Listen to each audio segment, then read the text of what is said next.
Just for a couple of minutes, we want to talk about cutting holes, flame cutting holes. Flame cut holes can only be accomplished by the permission of the engineer of record. He has to authorize that, so we need written approval for it.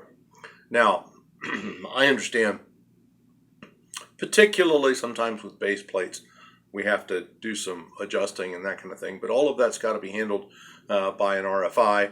It's got to go to the engineer of record. He's got to approve it. It comes back. By and large, we are not flame cutting holes. If an engineer of record authorizes it, he's going to have to tell you how much grinding you can do, or what kind of grinding you have to do, rather, I should say. So realize that for the most part, we're really probably not going to be cutting a lot of holes with a torch anymore. Now, our foremen have mag drills, so if a hole gets missed or something like that, we can lay that hole out, drill it with a mag drill, and we're not into the flame cutting holes situation.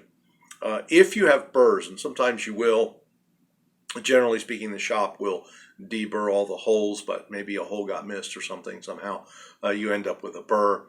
If it's a 1/16 of an inch or less, if it doesn't hold the plies of the two connection plates apart, then you can go ahead and put it together. But the plies, that the connection plate and the web of the beam have to be flush together.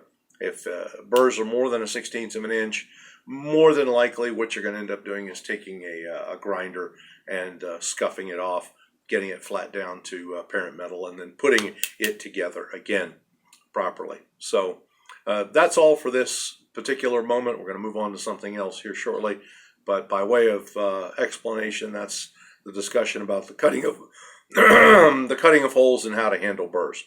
All right, thanks very much.